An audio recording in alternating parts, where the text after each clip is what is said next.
Dios, queridos hermanos y hermanas, queridos amigos en el estudio de Departamento de Escuela Sabática en la Asociación General. Con ayuda de Dios queremos presentarle nuestra nueva lección y seguimos nuestro estudio con temas relacionados con la misión del pueblo de Dios, con las experiencias del pueblo de Dios en los últimos días. Y uno después de otro estamos pasando cronológicamente prácticamente todo lo que sucederá con el remanente, ellos que tienen el sello de Dios vivo. El pueblo de Dios durante el tiempo de angustia es el tema que vamos a estudiar en este estudio. Estamos junto con nuestra querida hermana Raquel. Bienvenida, Raquel. Y antes de empezar nuestro estudio nos gustaría invitar la presencia del Espíritu Santo con una oración en silencio. Acompáñanos, por favor.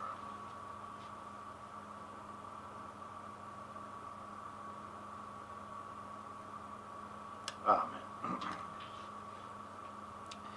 Vamos a hacer un repaso de nuestra lección. El título, el pueblo de Dios durante el tiempo de angustia.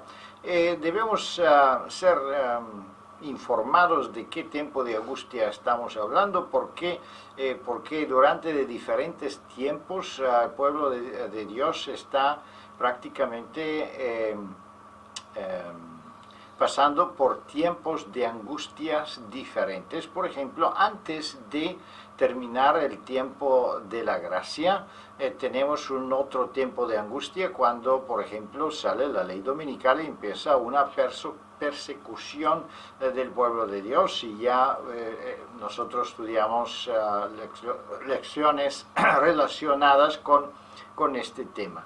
También la escuela sabática del sábado pasado hablaba de las acusaciones que prácticamente los impíos van a hacer y la persecución que el pueblo de Dios va a sufrir. ¿Por qué? Porque está comunicando un mensaje especial para las iglesias caídas. Aquí, sin embargo, tenemos la experiencia de un otro tipo de angustia, otro tiempo de angustia, y ese tiempo de angustia está dentro del tiempo de las plagas.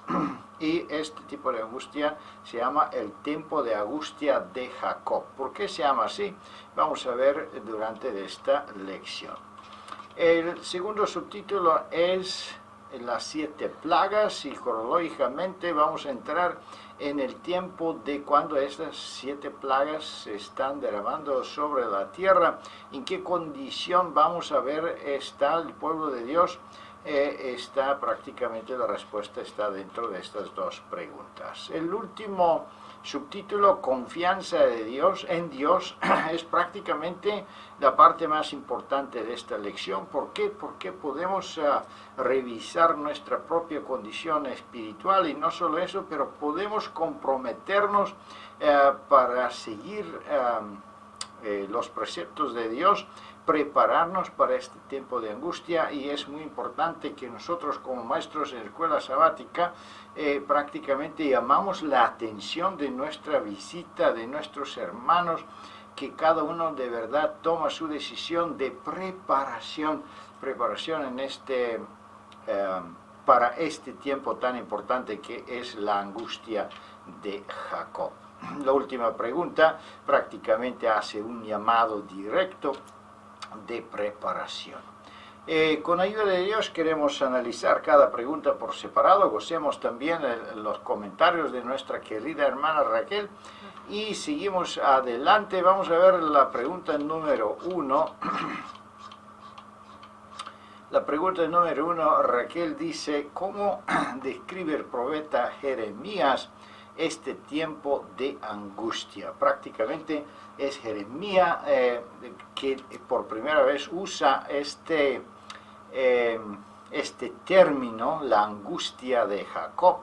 ¿Qué significa esta angustia de Jacob? ¿Por qué se menciona Jacob, uno de los patriarcas del pueblo de Dios en este caso?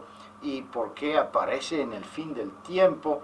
¿Qué podemos decir de esta experiencia tan especial que el pueblo de Dios debe tener en su vida?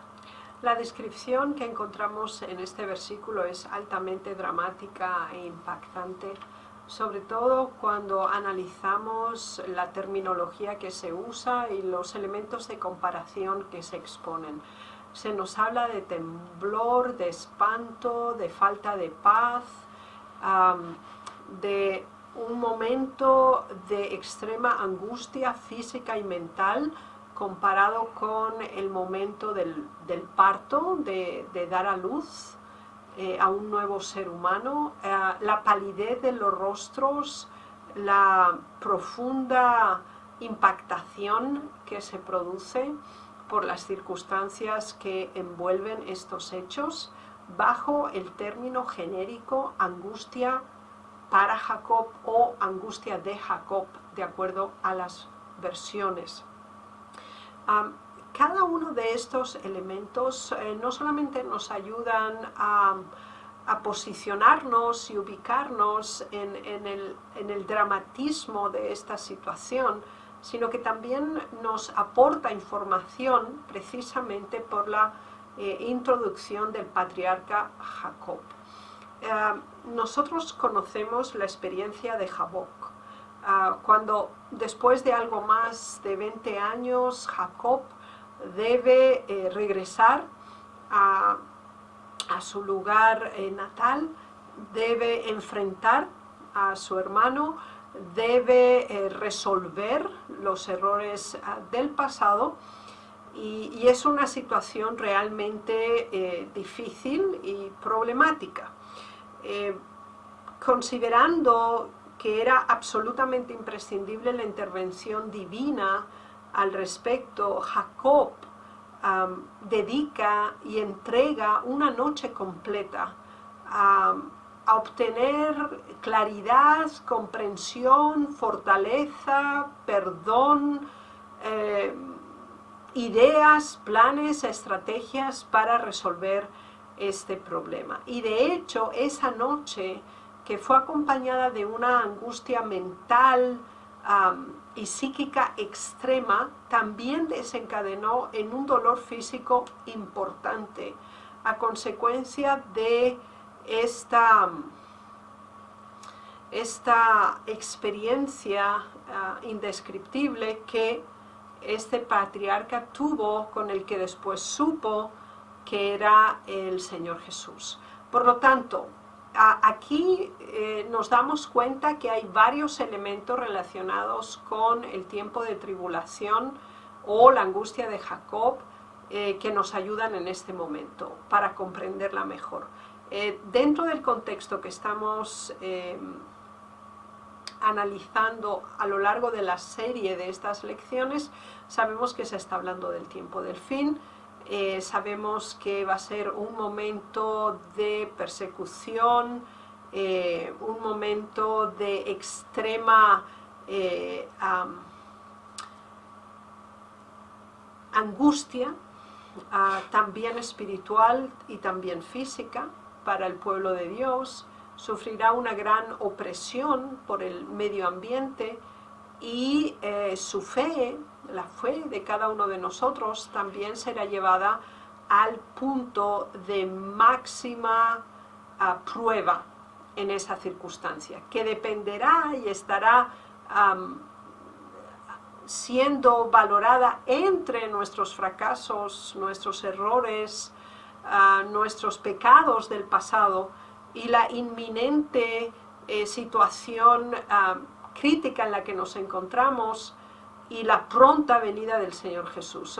Cada uno de estos elementos confluyen en crear una situación de extrema angustia. Muchas gracias, Raquel. Prácticamente, si consideramos el último testimonio, aquí tenemos Jacob luchando con el ángel de Dios. Están luchando con Dios para obtener la bendición, para obtener prácticamente el perdón de sus pecados y para obtener una confirmación que él está aceptado delante de Dios, y sabemos que él salió victorioso de esta batalla, por eso recibió su nombre Israel, que significaba alguien que ha luchado con Dios y ha vencido. Es increíblemente importante. Bueno, no creo que vamos a luchar tanto con Dios, pero aquí el pueblo de Dios está luchando también con el ángel caído, con Satanás. Y vamos a ver un poco más adelante en la lección que esta lucha es tremendamente intensa, porque es la última esperanza del diablo para vencer, para eliminar más humanos hasta que es posible, y hasta ganar los humanos, por lo menos así se lo imagina él que puede hacer, ganar, si es posible, hasta los elegidos en su carrera, en sus ideas. Vamos a ver la pregunta número 2. ¿Cuándo comenzará el tiempo de angustia? ¿De qué tipo de angustia estamos hablando? Porque tenemos varias angustias que el pueblo de Dios debe experimentar en este tiempo de fin. Es muy importante localizar cronológicamente cada uno de los eventos que hemos ido considerando hasta ahora, y precisamente en esta lección estamos considerando este momento individual de profunda crisis para cada uno de los fieles. Ahora, Apocalipsis 22:11 nos presenta varios elementos que nos ayudan a fijar correctamente en el tiempo estos eventos, específicamente el del inicio del tiempo de angustia o tribulación o angustia de Jacob. Bien, el primero de ellos es que el tiempo de gracia termina y el tiempo de angustia inicia. Y este versículo nos permite confirmarlo, porque se nos dice: el que es injusto sea injusto todavía, y el que es inmundo sea inmundo todavía, y el que es justo practique la justicia todavía, y el que es santo santifíquese todavía. Se nos habla en términos finales y determinantes, y tienen que ver con la condición espiritual de la humanidad. Y nos damos cuenta que habrá solo dos grandes grupos: aquellos que son declarados injustos e inmundos, y por otro lado aquellos que son declarados a su vez justos y santos. Por lo tanto, solo dos grandes grupos. Y la condición espiritual de cada uno de ellos está determinada para un periodo de tiempo. Entonces, en el momento en el que el tiempo de gracia se concluye, la condición espiritual en la que se encuentre cada ser humano sobre este planeta permanece. Si está en una condición espiritual injusta e inmunda, sigue desarrollándose en esa condición. El que, como pueblo de Dios, se encuentra en una condición de justicia y de santidad a través de la obra de Dios en el corazón, continúa desenvolviéndose en esa misma dirección. Vamos a tener es exactamente esta, que Jesús no está más en el santuario. No tenemos un representante, no tenemos un abogado. ¿Cómo puede el pueblo de Dios vivir sin una representación delante del Padre? Es una preocupación seria. Vamos a ver más adelante en nuestra lección también que el diablo también intenta de aprovecharse de esta situación tan severa y aumenta la angustia del pueblo de Dios con todo su poder y con todas las posibilidades, de una manera muy semejante de esa que Jesús tenía cuando estaba en la cruz. El diablo prácticamente armó toda su armada de demonios intentando de destruirlo, y si es posible a convencerlo que él puede, que dejaría su sacrificio y su misión.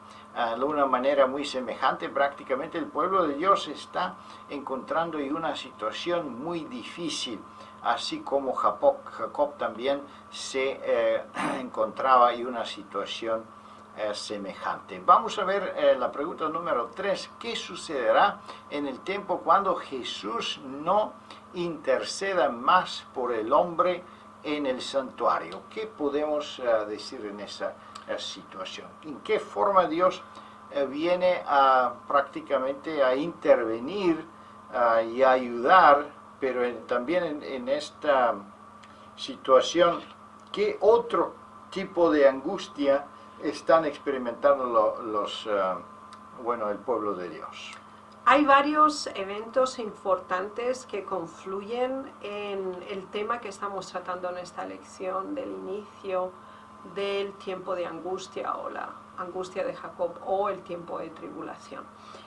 Ya hemos mencionado algunos, como en la pregunta anterior, el fin del tiempo de gracia introduce el principio del tiempo de angustia.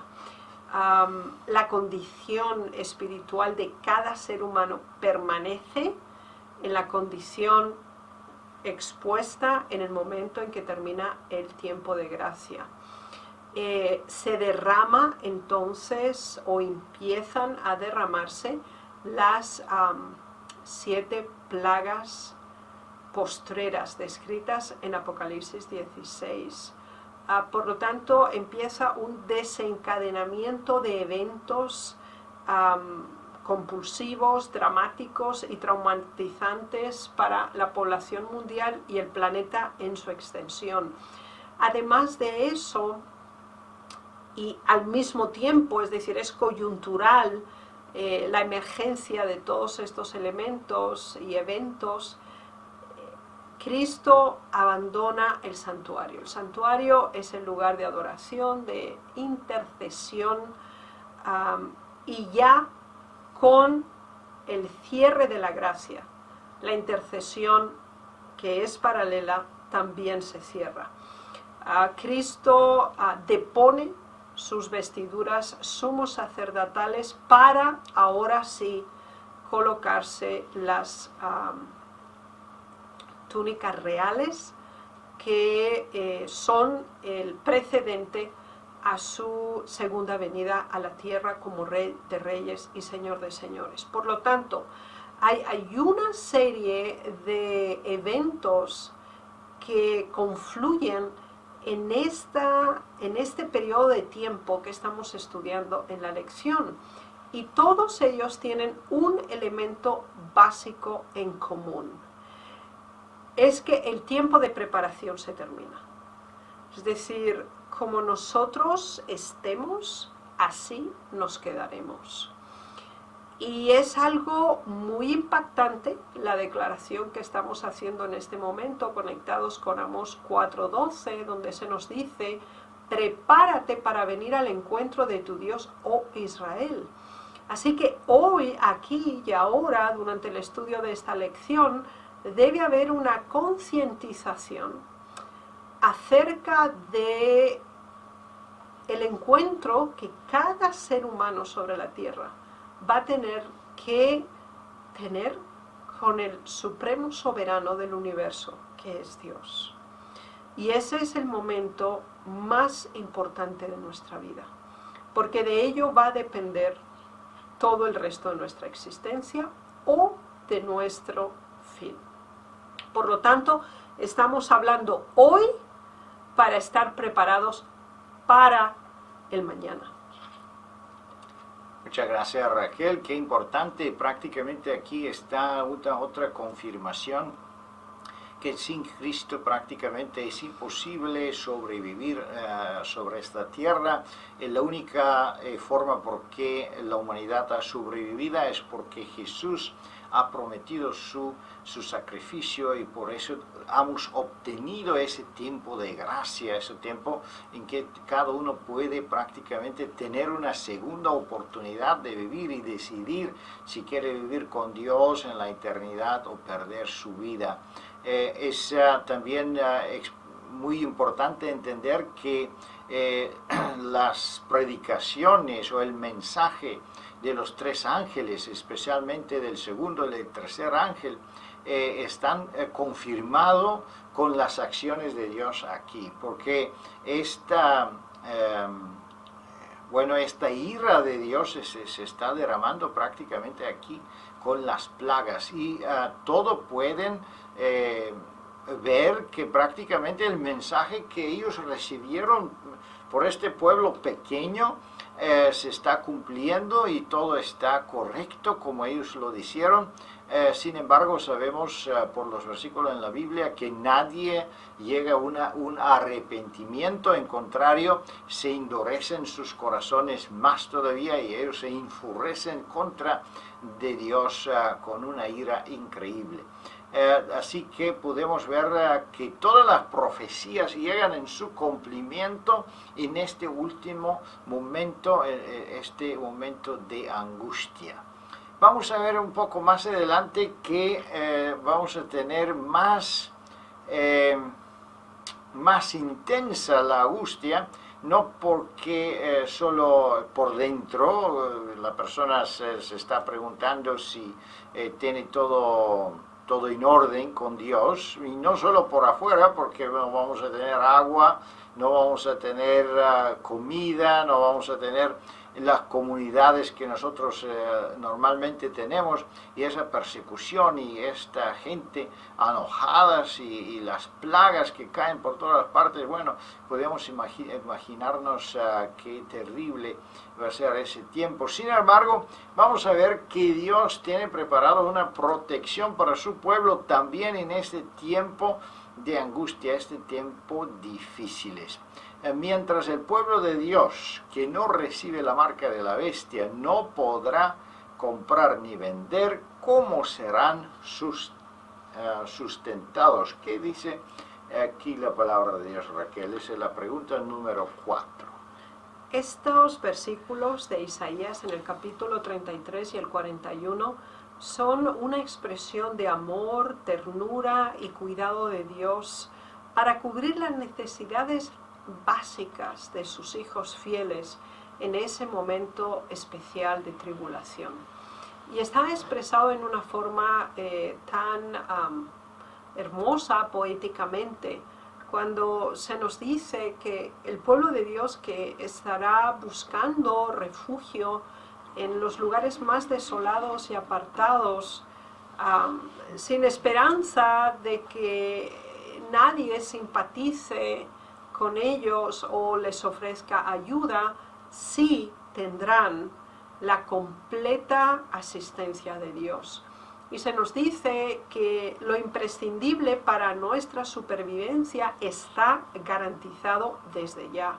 Se nos habla que el pan y las aguas estarán seguras y que Dios mismo tomará interés, cuidado y dedicación a cubrir esta necesidad básica de su pueblo, cuando en todo el planeta, si analizamos por un momento la correlación de las plagas, nos damos cuenta que hay una carencia de agua potable, que hay una disminución del acceso a productos alimenticios básicos y que la condición catastrófica del planeta lleva a la humanidad que ha rechazado a Dios a blasfemar su nombre y a vivir en condiciones todavía aún más angustiosas que el propio pueblo de Dios.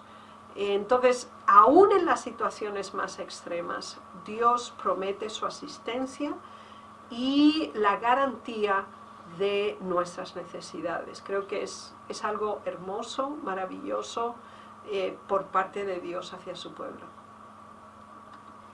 Gracias, Raquel. Interesante, aquí tenemos una promesa muy concreta, dice agua y pan.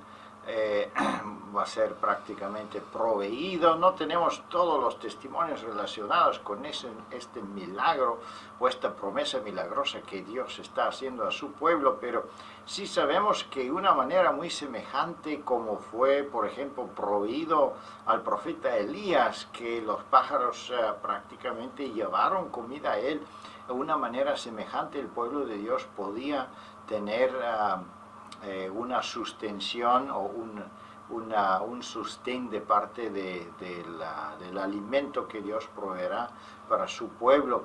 Dice también los testimonios que en algunos lugares posiblemente encontremos maná, así como Israel la tenía en el desierto.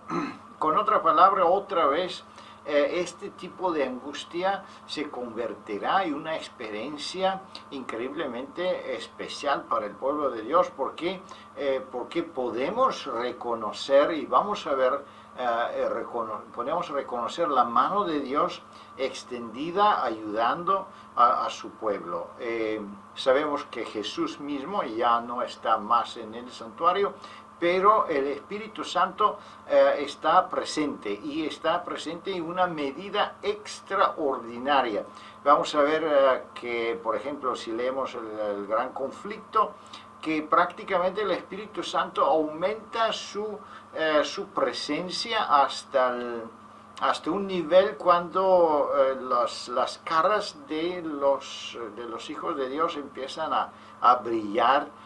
También en un momento especial tenemos una interveniencia de parte de Dios, donde se anuncia el día y la hora de su venida, y solo el pueblo de Dios escucha esta voz, y ellos saben exactamente qué sucederá. Así que tenemos varias pruebas en que el pueblo de Dios puede experimentar, vamos a decir, un refrigerio de este terrible tiempo de angustia en que ellos debían pasar y vivir. Seguimos más adelante en pregunta número 5. ¿Cómo intentará Satanás hacer que el pueblo de Dios se desespere? Pero ¿en qué promesa confiarán los fieles creyentes? ¿Qué podemos decir de eso? La presión externa, la persecución sistemática por parte de la población mundial, acompañada además de la angustia que el pueblo de Dios siente en ese tiempo. Es especialmente en tiempos de aflicción cuando nosotros reflexionamos acerca de nuestro pasado. Y será un momento en el cual nos confrontaremos con nuestros fracasos, con los recuerdos que tenemos de acciones incorrectas por nuestra parte. Momentos en que nos confrontaremos con nosotros tal cual somos. Y aunque hayamos confesado nuestros pecados y con la ayuda del Señor nos hayamos apartado de ellos, somos conscientes de nuestras debilidades y absolutamente ciertos de nuestra dependencia de Dios y de nuestra absoluta necesidad para la salvación de la intervención de Dios en nuestras vidas.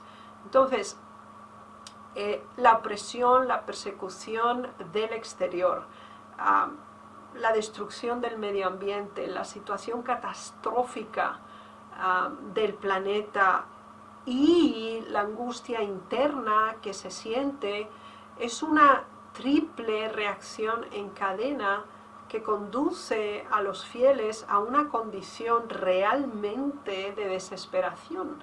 Y es precisamente en esas circunstancias cuando el ser humano también es más vulnerable y con una mayor tendencia a debilitar su fe o a desviarse del camino. Ahora, el pueblo de Dios fiel en ese tiempo permanecerá y no caerá en la separación de la verdad. ¿Por qué? Han comprendido el mensaje y han desarrollado, por la gracia de Dios, las virtudes que les cualifican para permanecer en tiempos de tribulación, como son la paciencia, la fe, la esperanza, la certeza y la serenidad producida por las experiencias profundas realizadas con Dios, por la la memoria y el recuerdo de cómo Dios nos ha transformado y ha hecho de nosotros nuevas criaturas.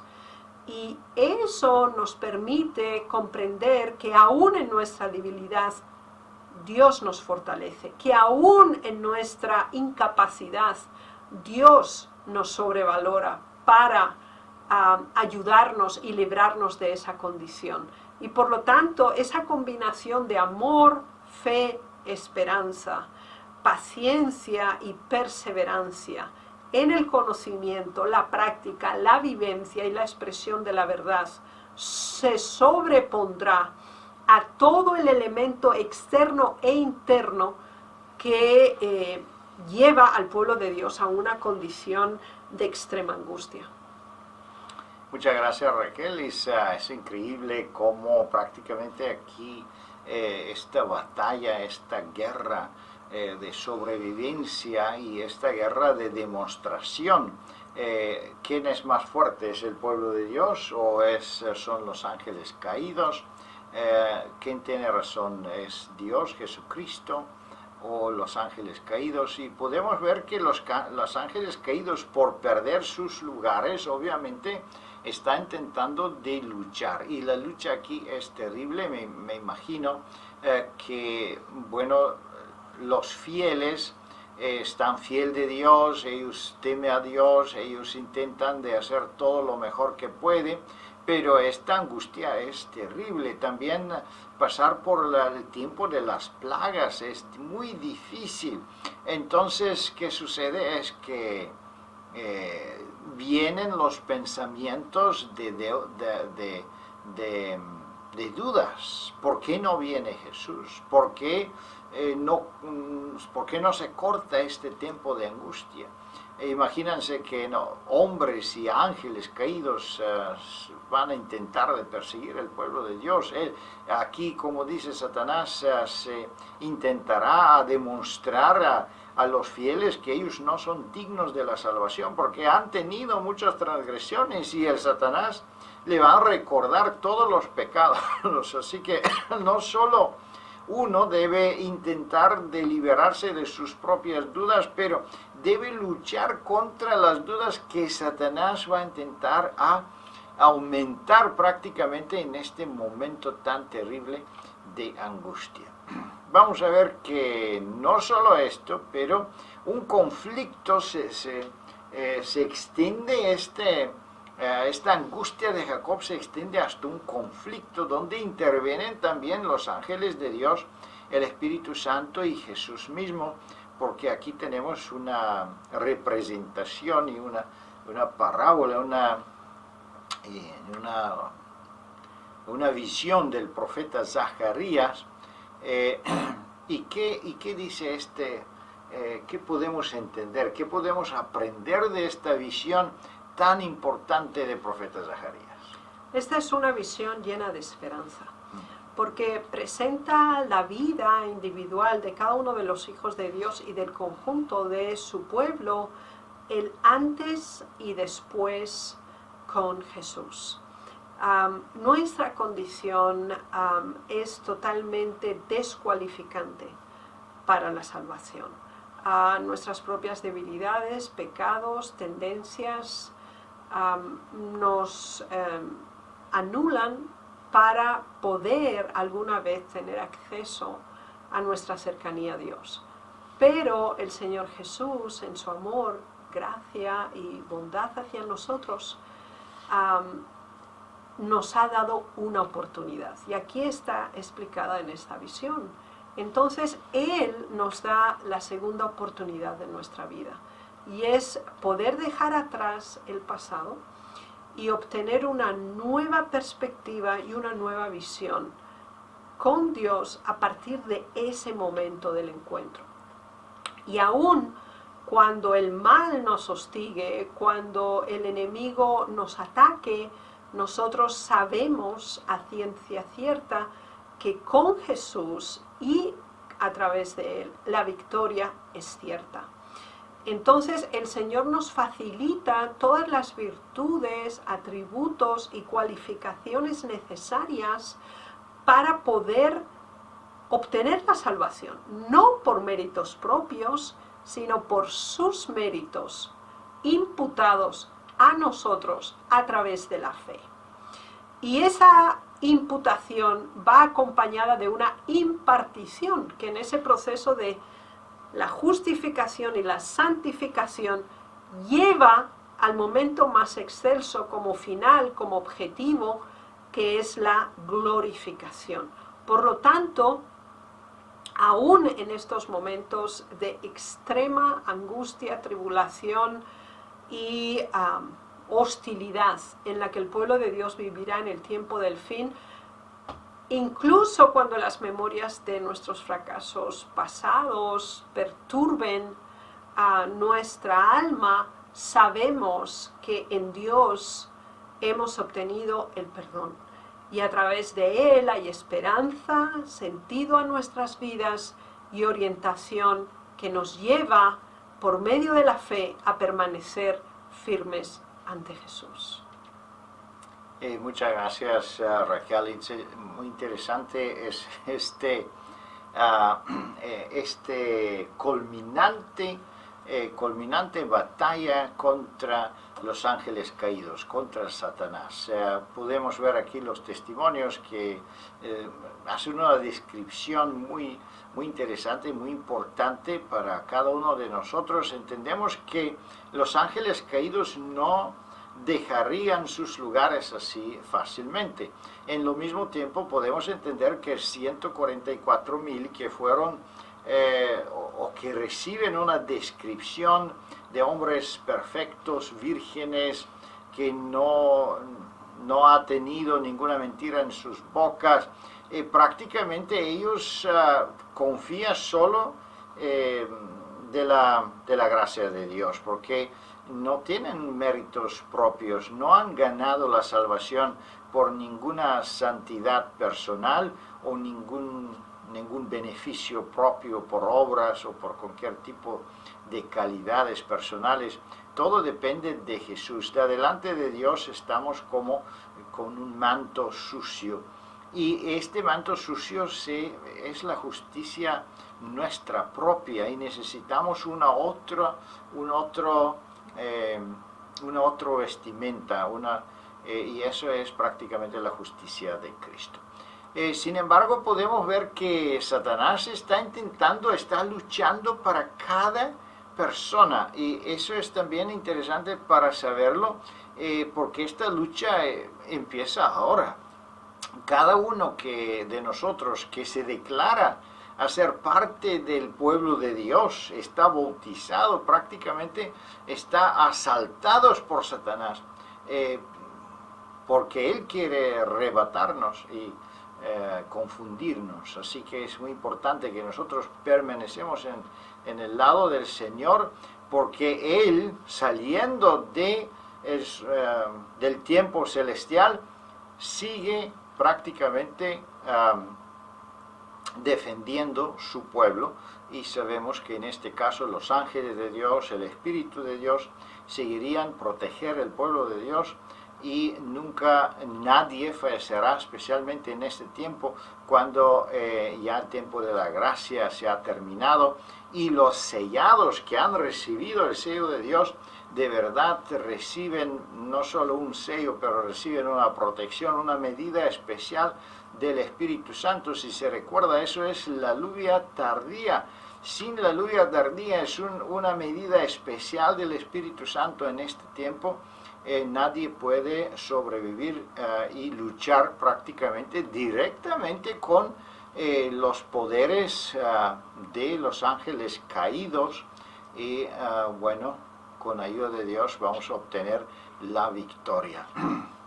Vamos a ver la pregunta número 7, es la última pregunta, y vamos a ver qué dice ahí. Habiéndosele informado sobre el que sucederá durante el tiempo de angustia, ¿cómo debe prepararse el pueblo de Dios ahora?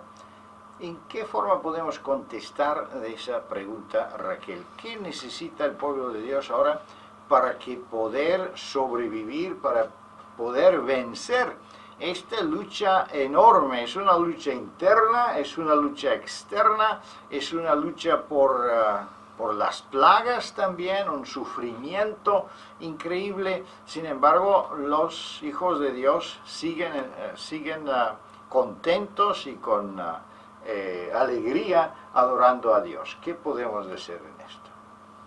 La lección está estructurada de una manera positiva y práctica, y esa es la razón por la cual en la última pregunta, que es de cierre, de conclusión, el tema que estamos tratando del tiempo de la tribulación nos permite establecer una lista de aquello que debemos hacer para estar listos y superar con éxito por medio del poder de Dios esa tribulación nunca vista, y tampoco nunca más habrá otra como ella. El primer elemento de esta lista es permitir que Dios nos juzgue. Abrir nuestro corazón completamente a Dios y entregar nuestra vida tal cual es, con todas sus áreas grises, oscuras, sombras, fracasos, pecados, tendencias.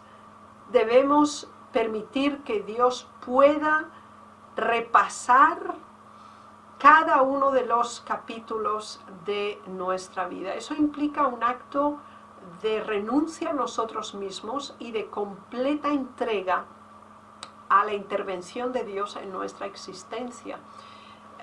Al mismo tiempo demuestra confianza, porque sabemos que Dios va a actuar con justicia, equidad y benevolencia, aún en nuestra condición más desesperada y descalificante. Ese juzgar permite también el escudriñamiento, es decir, no solamente considerar nuestra vida a grandes rasgos, sino ir al detalle las causas, los motivos, las intenciones, los fines de el por qué hacemos cosas, y especialmente cuando éstas están mal. Por lo tanto, le pedimos a Dios que nos lo revele, que nos libere de estas malas inclinaciones y tendencias en nosotros, y le permitimos que lo haga desde lo más profundo, desde la forma más vital de nuestra existencia. Y se expresa en el Salmo precisamente cuando dice: examina mis más íntimos pensamientos y mi corazón. Otra versión dice: hasta mis riñones. Tenemos que abrirnos a Dios, no tener áreas de secretos, no tener áreas ocultas o especialmente acariciadas.